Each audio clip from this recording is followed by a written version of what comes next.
What is up, and welcome back to Beyond the Arc with Brandon Silvers. As always, I am your host, Brandon Silvers. Do you know what time it is? Yeah, it is time to subscribe, rate, review, and share. But actually, what I'm talking about is it's time for the second annual Beyond the Arc with Brandon Silvers NBA preview. I reviewed the tape of last year's preview so I can be even better at this because, that's what I do. No need to thank me. And I realized that there's one way to do this that's better than all the rest. More reliable, more scientific, more accurate, all that. And that's using what we in the business call the eye test. That's right. I'm going to break down each team, splitting the videos up by division using what my eyeballs tell me. What do I love? What do I hate? And most importantly, could they possibly see an NBA title this season? So let's get into it. It's time for the Pacific Division eye test, and we are starting with the Golden State Warriors. They were 44-38 last year under Steve Kerr and lost to my Lakers in the second round. Vegas has set their over-under at 48.5 wins. What do I love about them? I feel like we know this team better than any other team in the league. I mean, it's been a decade, so let's see if I can find something new to say. I'll start with some of the newer guys. This sounds crazy, but after Steph, the guy who worried me the most as a Lakers fan headed into that series was Kawhi Leonard. That man is a rebound vacuum. He had 5 games of 15 or more rebounds in those 13 playoff games, including 3 games of at least 20 against the Kings. Even scarier is he had 6 games of 5 or more offensive rebounds in the playoffs. This is a team that you don't want to have any opportunities to score, much less 2 or 3 in the same possession, but that's what he was out there single-handedly creating. The parts around that Steph, Klay, Draymond core changed pretty frequently, it feels like. It's kind of like a wait-and-see situation between which young guys are going to step up and which once promising player that other teams gave up on is all of a sudden going to have a resurgence. Jonathan Kuminga took a step last year after he was kind of forced into action with Andrew Wiggins being out for that long period he was out. In the playoffs, Wiggins came back, and so did the second Gary Payton, so he fell back out of the rotation. It's tough for a second-year player to go from being a major contributor back to not knowing if or when they'll get minutes, and he really seemed to struggle with that. When he did get opportunities in that Kings series, he ended up right back on the bench because he just wasn't locked in. It's on you to stay ready so you don't have to get ready like Sidney Colson did for the champion Las Vegas Aces, but Kuminga wasn't able to do that yet, particularly on defense. But it looks like that might have been a wake-up call for him, and if the preseason is any indication, he's going to be the young guy who steps up this year. The question has never been his offense. He can flat out score. That's why they call him cum buckets. At least I hope that's why. But if he's ever going to get a chance to show that scoring ability, it's going to start on the other end of the court. And as much as we talk about the Warriors and scoring and what they do on offense, they've won so much due to their ability to defend. That's unfortunately why we know who Draymond is. The once promising player who other teams kind of gave up on but will have a resurgence this year is going to be Dario Saric. This is a 6'10 guy who can knock down threes, and he was a double-digit scorer his first 4 seasons in the league. He's bounced around a lot and had some injury stuff, and while we know the name, we've forgotten about him, so he'll absolutely come here and put up an easy 10 a game off the bench on 40% from 3. Steph is still the guy who makes all this work, greatest shooter ever, great court vision, incredible handles. What makes him one of the deadliest offensive weapons ever, though, and so crucial to this team is his off-ball movement. He could be an ISO guy and still get his numbers. I mean, nobody creates space like he does or shoots off the dribble like he does, so Kerr could just clear out and let him go to work. Maybe send a screener every so often, and Steph would just make it happen. We know this because they do this sometimes. But by moving when he doesn't have the ball, he creates opportunities for his teammates because you have to pay attention to him because he's scoring that way too. That's rare with high-level scorers in today's game. He revolutionized the way we think about the three-pointer, and teams and players have tried to mimic that, but they should be trying to replicate the movement because that'll get everybody better opportunities. I'm about to hate on this team, but first, this is probably their last run together. They won their first ring when Obama was still in office. The fact that they're still doing it is incredible, and I respect the hell out of them for it. It's fun to hate on good teams like this one has been, but it's also hard not to get sucked in when everything's clicking for them.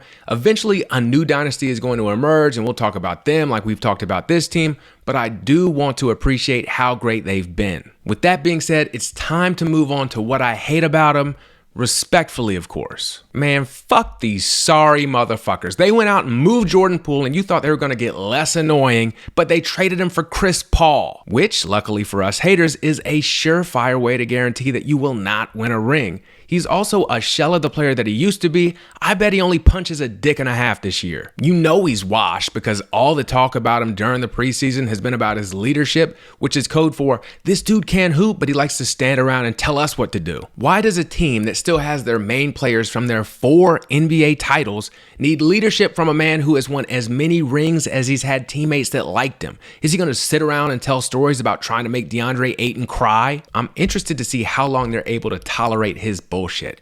It's one thing to have the personality of the dad from Moesha when you're the best point guard in the league, but you can't do that anymore when you also play like him. Also, I'm not sure how a closing lineup with him and Steph works. I mean, they're both undersized and have issues defending. It seems like teams would just take turns hunting them to death. You ever wonder how insufferable Chris would be if he actually won anything? Well, thanks to Draymond, you don't have to. Most people don't know this, but Draymond was actually going to be the next Chris Paul.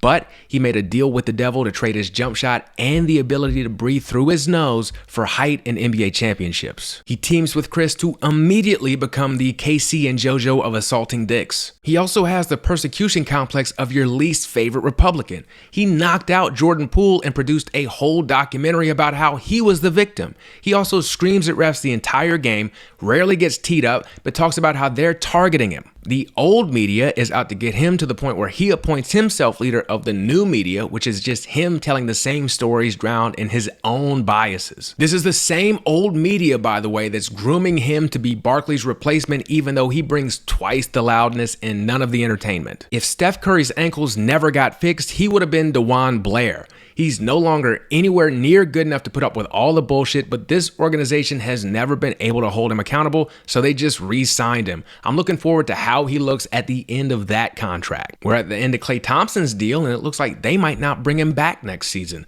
The way he came back from 2 devastating injuries is incredible, but he's nowhere near what he used to be. He was one of the best perimeter defenders in the league at his peak, and now he's average on his very best day. His shot selection is also awful. It feels like he's trying to take shots to prove to us and himself that he's still got it. He's also a lot pissier than he seemed originally. He seemed like this super chill dude, but he's definitely very sensitive. Maybe KD was contagious. I'm sure that contract stuff stings extra bad for him. What can we say about Steph that hasn't already been said about Russell Wilson? Steve Kerr took Team USA to the FIBA World Cup and came back without a medal, and the streets are saying without Steph, he's PJ Carlissimo. Also seems like a top-notch virtue signaler. Great example is how he had this long, impassioned speech about increasing diversity in coaching and all this, and how white coaches jump the line sometimes. But I haven't heard anything about the Warriors G League team hiring a 30-year-old head coach whose only coaching experience came from people who knew his dad. Oh wait, that's probably because it's Steve's son, who he also decided to name Nick. Okay, much like this dynasty, this has gone on too long. Let's get to the results of their eye test. The Warriors will not be seeing an NBA title this year. They almost can, but their eyes are doing this weird watery thing, like what happens when someone hits you in the balls. The important pieces of this team are just too old. We just saw Klay and Draymond fall apart in the playoffs last year. There's no reason to think that will somehow get better after another regular season of playing basketball. Chris Paul will be a solid backup point guard, which does not move the needle enough to bring a ring. Also, he's Chris Paul and therefore cannot win a ring. The young guys won't make a big enough leap soon enough to cover for the old guys, and even if they did, Kerr would still play the old guys because they're so sensitive. They'll win in the regular season, they'll make the playoffs, then they'll lose in the first or second round. They'll go home and stare at all their trophies, except for Chris Paul, and listen to Memories by Maroon 5. Goodbye and good luck. Let's move on to a team that was supposed to take over for the Warriors dynasty, according to Patrick Beverley, the Los Angeles Clippers. 44-38 last year under Ty Lue. You don't remember them in the playoffs, but they lost easily to the Suns in the first round thanks to Devin Booker torching them. Vegas has set their over-under at 46.5 wins. What do I love about him? Ty Lue was looked at as a joke when he coached the Cavs because AI stepped over him and his face is kind of funny, but this dude can coach. Their 2 best players, who are 2 of the better players in the league, Each miss 30 games a year, but he just keeps winning anyways. It makes you wonder what they could do if those guys could play. We've seen Kawhi at the height of his power, finals MVP, lockdown defender, automatic from the mid-range. He's still here. How well can they manage his physical stuff, and how much has that physical stuff taken a toll on his skills? If they can get him through the regular season, can he still be that fun guy we all know and love in the playoffs? Paul George isn't as great as Kawhi, but very similar skill sets, and he got damn close at his peak. How far from his peak is he when he's healthy is the question. Can he be healthy is the other one. Where Kawhi has this chronic knee thing, Paul has had a number of different issues. That kind of gives me more hope, but then you also have to wonder if maybe his body just isn't cut out for this kind of grind. They seem to cope with not knowing if these two guys will play by filling out the rest of their roster with a bunch of wings whose skill sets overlap in some kind of way with both Kawhi and Paul's. Norman Powell, Nick Batum, Robert Covington, Terrence Mann, the list goes on and on and on. They're all just different, less talented versions of Paul and Kawhi. The one guy who doesn't fit that mold is Ivica Zubac, who I will continue to insist is underrated because I loved how he played when he was on the Lakers, even though he's probably properly rated at this point. Just a double-double machine. This team has an interesting mix of guys, especially when Paul and Kawhi are healthy. Ty Lue is a fantastic coach. They're going to win games. So what do I hate about them?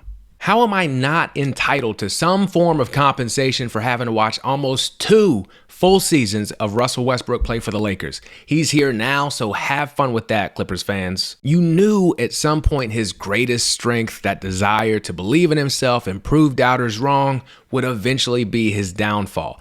Everyone says Russ can't shoot. What does Russ do? Shoot more, which means he misses even more. Still brings energy in some playmaking, but that's about it. Can't hit threes, never really could, but he definitely can't now. Keeps going back to that short little bank shot, even though it looks like a bird flying into a window. Focusing on defense has never been his thing. A habitual ball watcher who loses his guy for open buckets as a result. And he's a dickhead who plays the victim when he runs out of dickhead cards. The fact that Ty Lue got anything out of him after he got here last year is proof that Ty is a literal wizard. Speaking of dickheads, a Morris twin is here. Like with the other one, I don't know which one, I don't care, because they're both 2 of the fakest tough guys in the league and they can't hoop. Bones Highland's teammates hated him in Denver and he got himself traded off a team that went on to win the title. His old GM in Denver described him as a selfish player who can't defend, so I'll leave it at that. Then there's the Kawhi and Paul George stuff. I mean, they get injured so much that I talked about it in the things I love portion.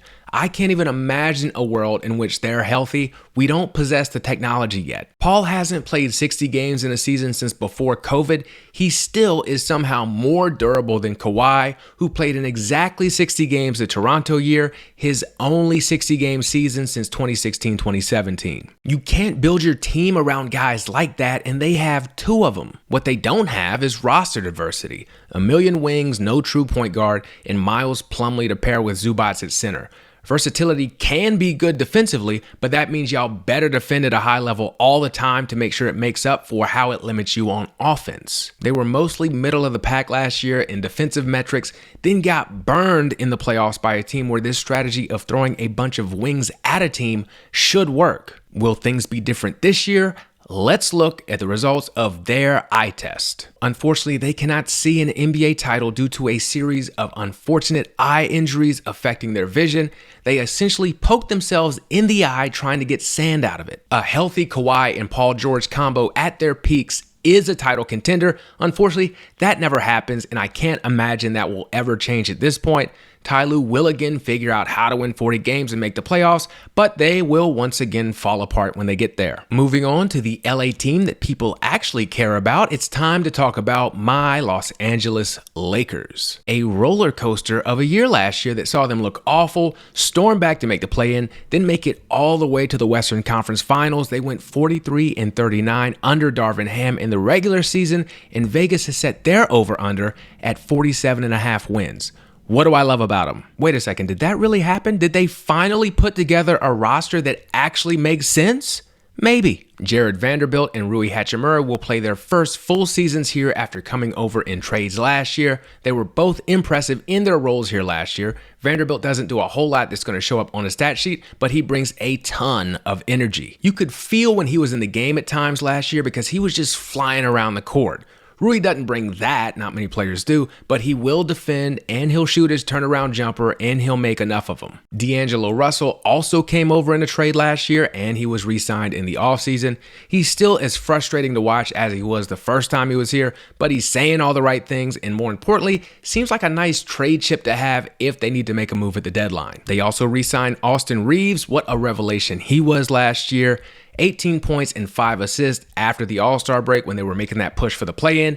He shot a ridiculous 58% from the field and 44% from three in that time period. He followed that up by playing for Team USA at the FIBA World Cup this summer and looking like the second best player on the team most of the time.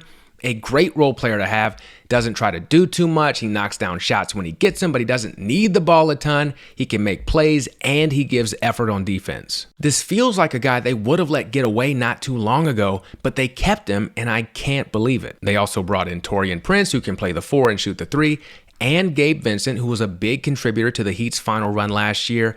And they took a flyer on Christian Wood. He's an interesting guy, 6'10", he can score. He averaged like 20 and 10 when he was a starter, but he can't find a home anywhere because he's a locker room problem and he doesn't defend. This feels like a pretty good risk to take because he's on a minimum deal. The Lakers have some of the best locker room leadership in the NBA, and LeBron will just have him cut if he starts fucking around. Then of course there's LeBron and Anthony Davis, 29, 8, and 7 in his 20th season when he was banged up.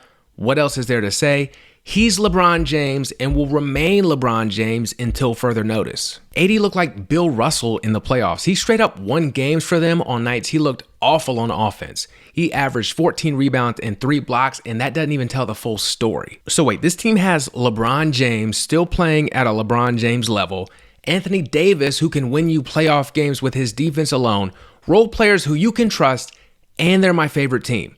So what do I hate about them? Everything. They make me completely miserable because I can't trust them. D'Angelo will absolutely cost us games with his careless turnovers, non-existent defense, and inconsistent shooting. He shoots the prettiest air ball in the NBA. Austin Reeves tries really hard on defense, but it just doesn't matter because he's got the face and strength of that 12-year-old you went to school with who always had a Gatorade stain around his mouth. LeBron can be one of the most annoying players to watch sometimes. I'll rage out watching him not even pretend to get back on defense, just giving up right in the middle of games. Then his three-pointer, which has never been great, completely left him last season, but he still shot 7 a game because he's got too many miles on him to try to drive to the hoop consistently. He was also clearly injured for most of the season, and that's how Father Time works. He's had more injuries during his time here than the rest of his career combined, and that's eventually going to slow him down or turn into a major injury, both of which are terrible outcomes, which would be less of a problem if Anthony Davis was the Anthony Davis we expected him to be.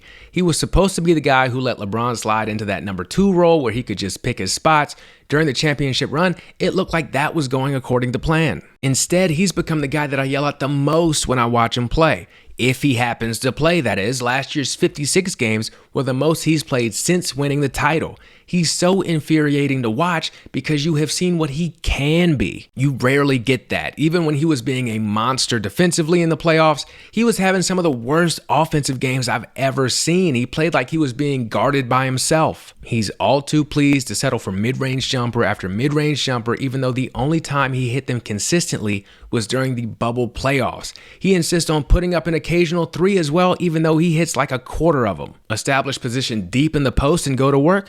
No, thank you. Which speaks to the bigger AD issue, the one that everyone talks about, one of the biggest crimes in sports. He's soft. He doesn't want to get physical in the post. He doesn't want to play the 5. He falls down with what looks like a career-ending injury 2 to 3 times a game, only for it to turn out to be like a bruise or something. He mentally shrinks when things don't go his way. He's just soft. We hate soft athletes in general. We hate them even more when they're 6'11", but that's what he is. He will never be what he has the tools to be because he's soft. So instead, we have to watch LeBron kill himself so they can compete and wonder what post-LeBron life is going to look like. That was very cathartic, but it's time for the results of their eye test. Can the Lakers see a championship this year? It's tough to put my biases and frustrations to the side and figure this one out. Is AD wincing again, or is he squinting because he can just barely see that Larry O'Brien trophy. Fuck it, he's squinting. This team can see a title. I doubted them more than anybody last season, and they made it all the way to the conference finals.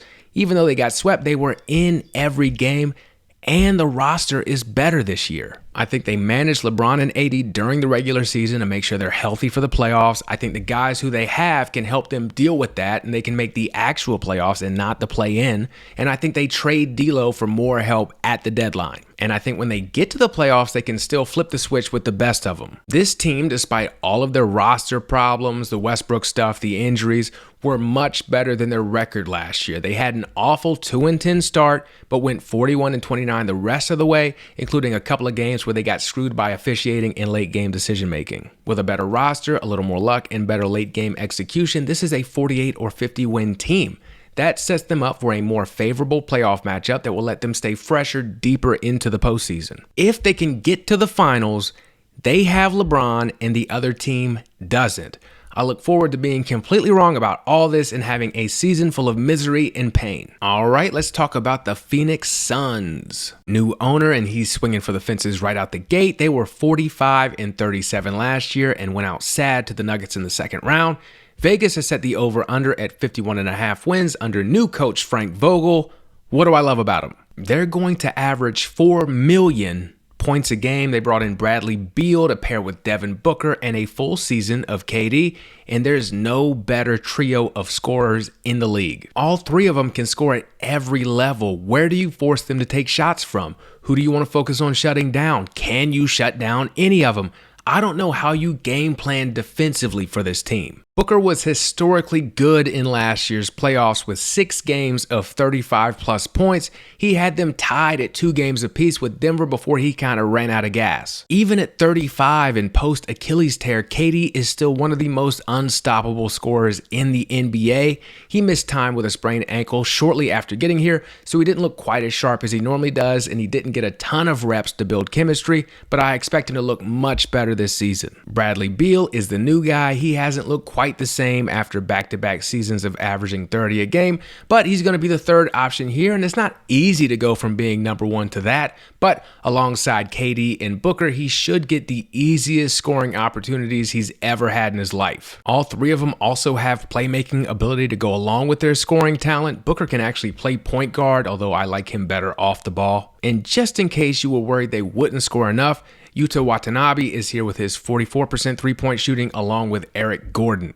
They also got rid of DeAndre Ayton, which is an immediate upgrade in team chemistry. He was unplayable in that Denver series, and everyone hated him even before that. Jusuf Nurkic is here instead, and they can do more with him on both ends of the court than they could with Ayton for most of last season. Josh Okogie is a really interesting player, a guy who does all the dirty work. I was watching the game last year. I'm 97% sure it was the game Booker had like 60 against the Pelicans, and Okogie kept stealing the show. He was just flying around, creating extra possessions and hitting clutch free throws. There's a lot here to like. Obviously on offense, there's also a new coach, no more Ayton, high expectations this season.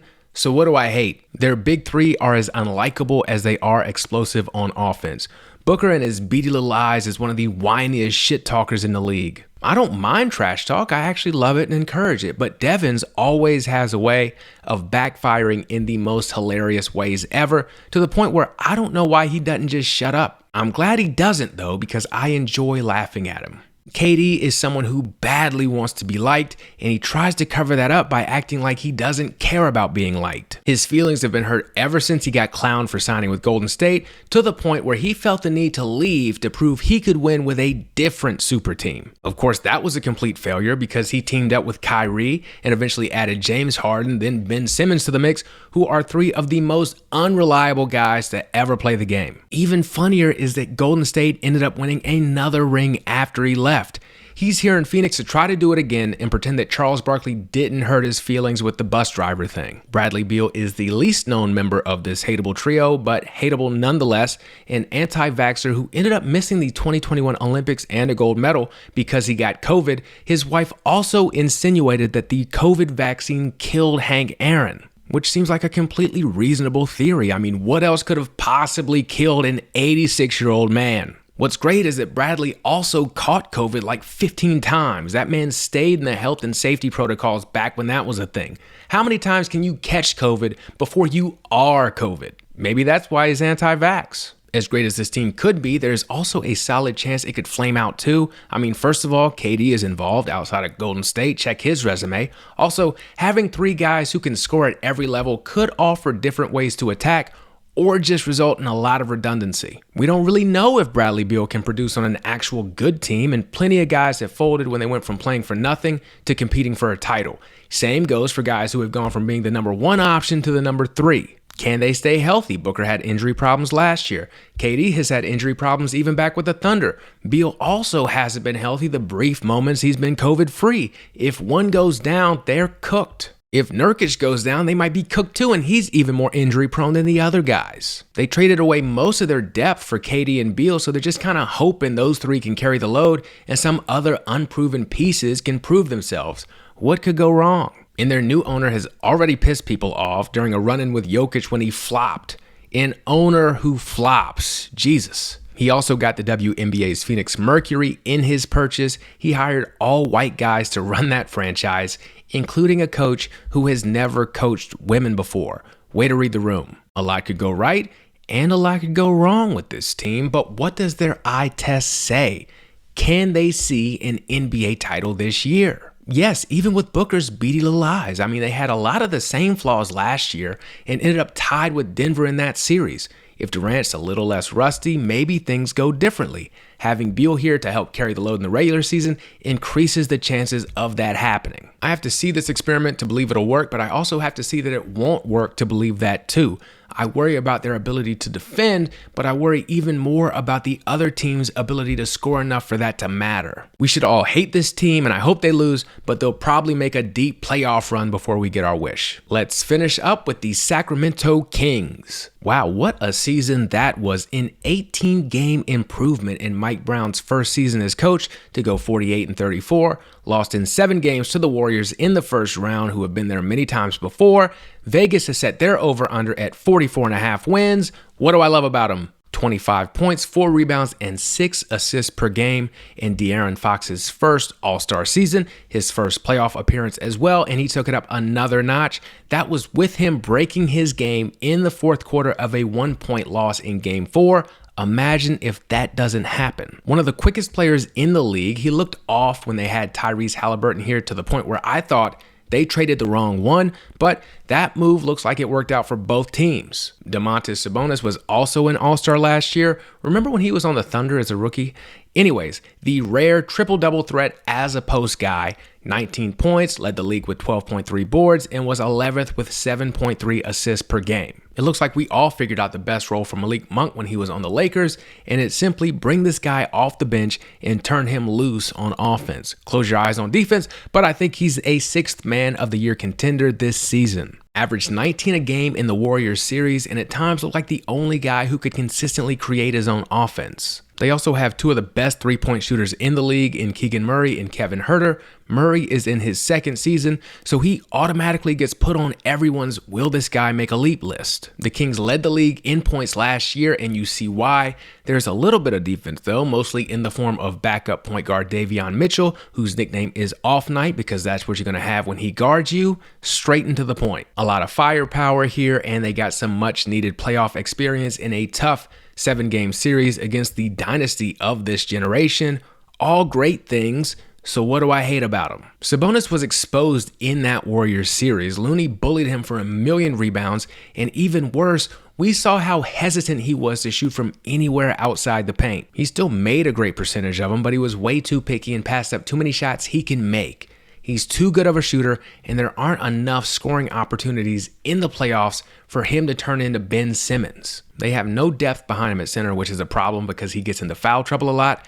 Alex Len and JaVale McGee are his backups, and they can't do any of the things that he does on offense. They score so much because they have to score. Their defense outside of Mitchell just isn't there. That's a great recipe for a team that wins a lot of regular season games but flames out in the playoffs. If they want to be more than just a novelty who gets knocked out in the first round every year, they have to commit to defending at a much higher level. De'Aaron's a bad three-point shooter for a guard. It's shown no real signs of improving. That makes him easier to guard since you could just back up off him a little bit, which negates some of what his biggest strength is, which is his first step. Long term, that's going to be a limiting factor on how good he can be and how far he can carry them. All right, enough of that. Let's get to the results of their eye test. Can they see an NBA title this year? Nope, just a fun young team. They are light years away defensively. They need Murray to make that infamous leap. They need Fox to hit threes. They need Sabonis to be more aggressive. And how many of those things are you willing to bet will happen this year, if at all? Exactly. So just enjoy them for what they are. They're not in a position to surprise the league again this year, so not as many wins, but I do think they're going to make the playoffs again. And that's going to do it for the Pacific Division eye test. Appreciate you watching, listening, rating, subscribing, and reviewing, and most importantly, sharing. Be sure to check out the other previews as well, and I will catch you later.